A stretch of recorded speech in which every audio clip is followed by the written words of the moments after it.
You already know what it is, and you already know where you have reached. Once again, I'm your man, Sean Hubbard, and this is Hubbard Wrestling Weekly presents HUBBanomics Volume 14. About to jump into it. 20 minutes or less. Superstar Profiles. Fired up for another edition of HUBBanomics. Yo, happy weekend, man. It is Friday, August 16th, 2024.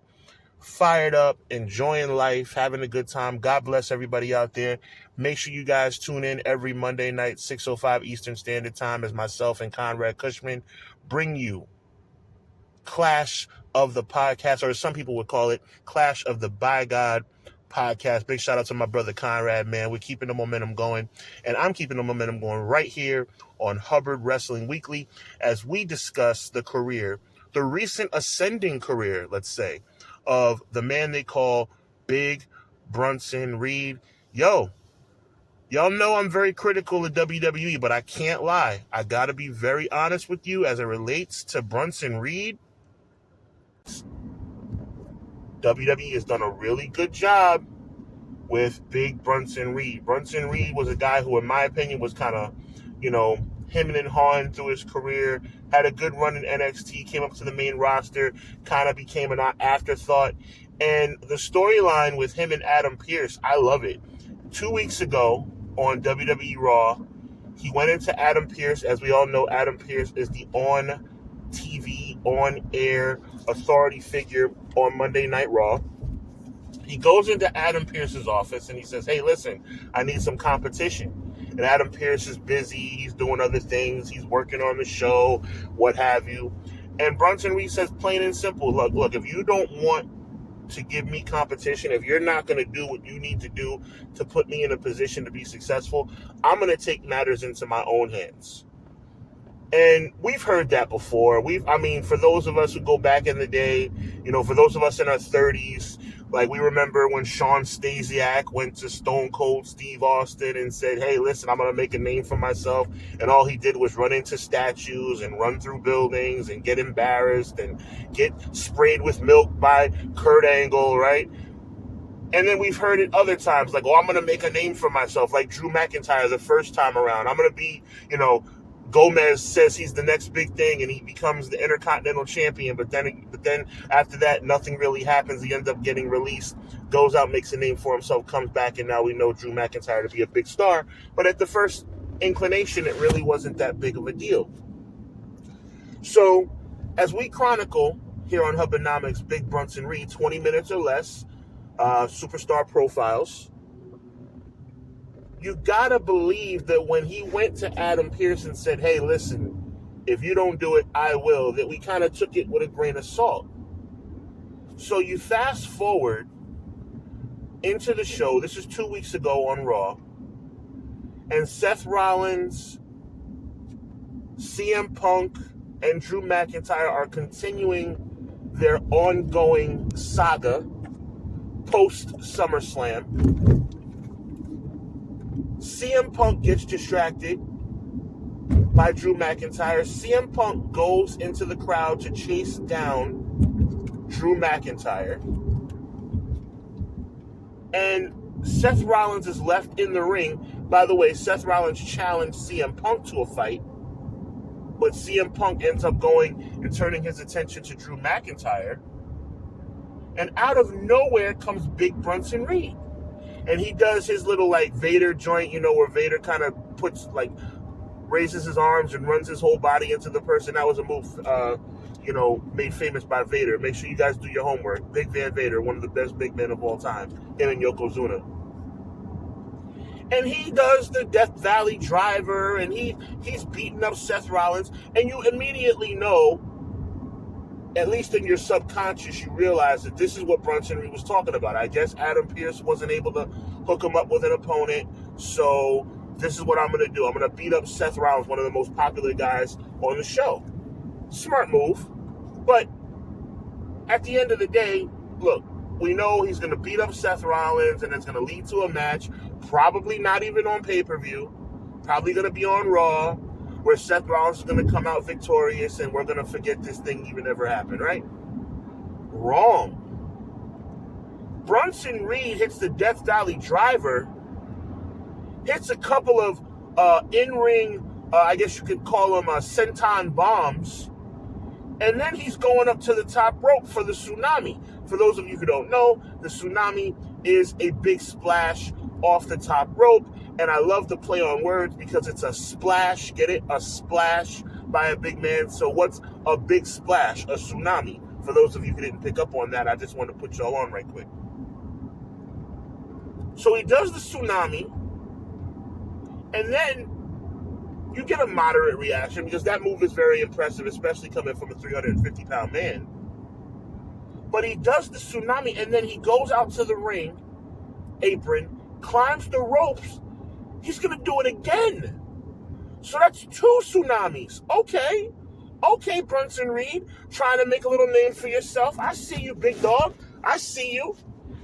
But wait, there's more. He goes out to the apron again. He's climbing the ropes again, and now the fans are getting into this thing like, okay, I'm in my living room watching it, by the way, on tape delay because I was out that night. I'm watching it on DVR. Okay, Bronson Reed going up for a 3rd tsunami.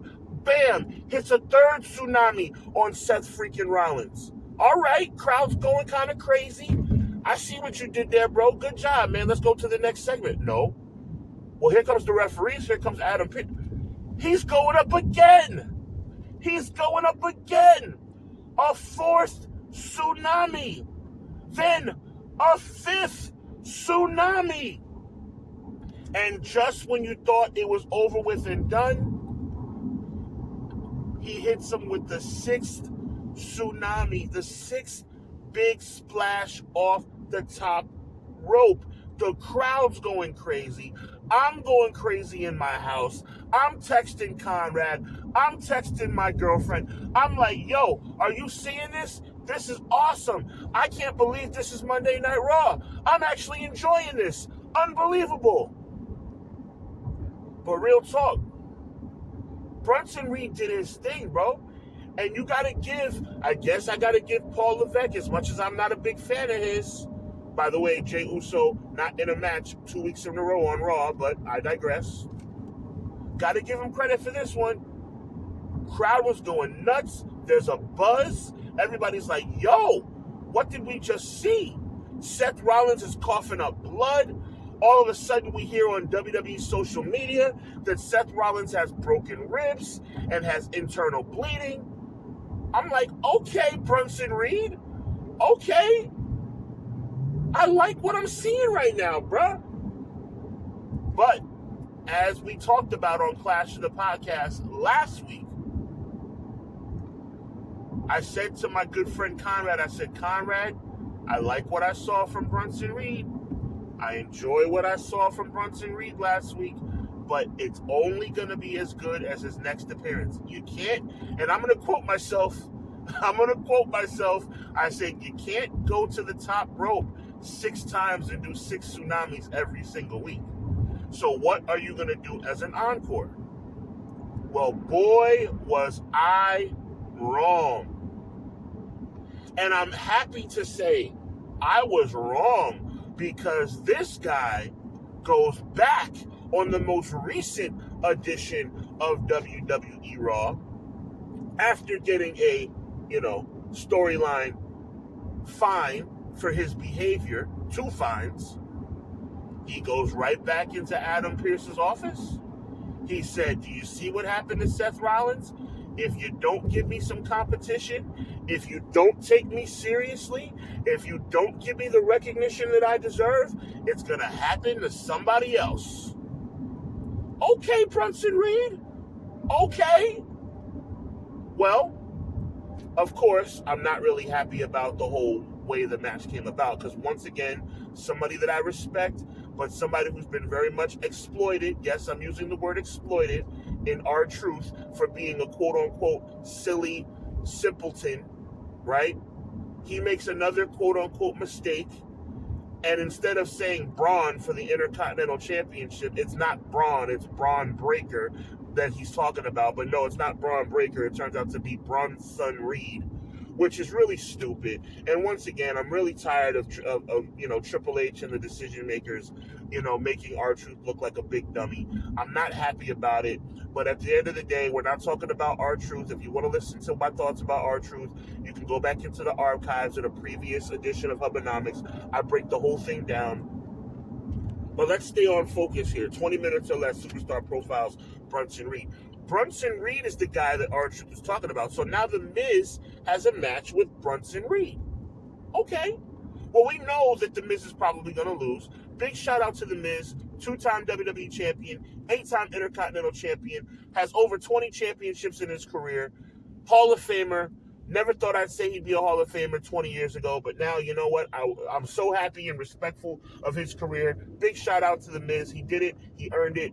Whatever. But in 2024, you know that The Miz is probably going to lose to Bronson Reed. But the key is, how is he going to lose to Bronson Reed? How is he going to lose to Bronson Reed? It has to be impressive. It has to be believable. It has to capitalize on the momentum that was gained by what he did to Seth Freakin Rollins last week. Well, boy, did Bronson Reed not disappoint, because this dude comes out and, as predicted, it didn't take, Nostradamus to predict that Bronson Reed was going to beat The Miz on this particular edition of Monday Night Raw. But he hits the tsunami after another Death Valley driver. He wins the match. By the way, The Miz was not squashed in this match. The Miz put up a good fight. So salute to The Miz. But Bronson Reed comes out victorious, hits the tsunami. The referee raises his hand, and he's going up for another one. I'm like, yo, what I said on Clash of the Podcast must have been wrong. I said you can't do multiple tsunamis every single week, but yo, he's going up for a second one. But here comes R-Truth. So for all the quote-unquote silliness that he's been doing and getting Miz in this match, at least he's trying to have his friends back and not have a tsunami 5, 6, 7, 8 times. So Bronson Reed is perched on the top rope. R-Truth has his back turned to Bronson Reed, tending to his friend, The Miz. R-Truth turns around. Keep in mind, R-Truth is standing up. Bronson Reed flies off the top rope and does a standing tsunami. Now, most people would call it just a dive off the top rope, a cross body block off the top rope, right? A flying cross body. But when you're 355 pounds, that's a tsunami. I call it I'm not going to call it a cross body block off the top rope. I'm going to call it a standing tsunami, because that's exactly what it was. Jumps off the top rope, hits a flying standing tsunami on R-Truth, and here we go. He goes up to the top rope again. He hits a second. He hits a third. He hits a fourth. Adam Pearce and the referees come on out. They're pulling R-Truth to the other side of the ring. We think R-Truth is out of harm's way.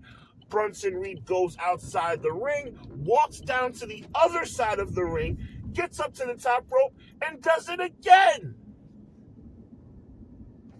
So, ladies and gentlemen, I guess I was wrong about the idea that you can't come out every single week and do a half dozen tsunamis, because he's done it now 2 weeks in a row. And I gotta be honest with you people, I loved it. I freaking loved it. Yo, this was very impressive, guys. Very impressive. This guy in a company, and I stand by everything I say about WWE. I stand by everything I've ever said about Triple H. He only gives people a chance that he wants to give a chance, and if it doesn't tie into his method or his way of thinking, he's not going to deviate. Okay? Jey Uso, again, I digress. But I got to give him credit for this one, because if the goal was to make a name for Bronson Reed, mission accomplished.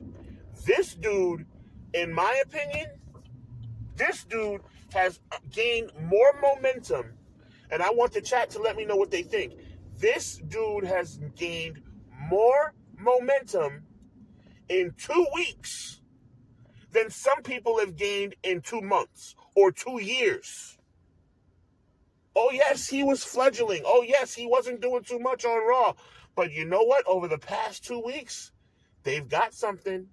Now, once again, I was wrong about the fact, hey, you can't do a half dozen tsunamis every single week. Now, that's 2 weeks in a row. I don't know how long this can last. Clearly, I was wrong about my analysis about not doing 6 tsunamis every single week.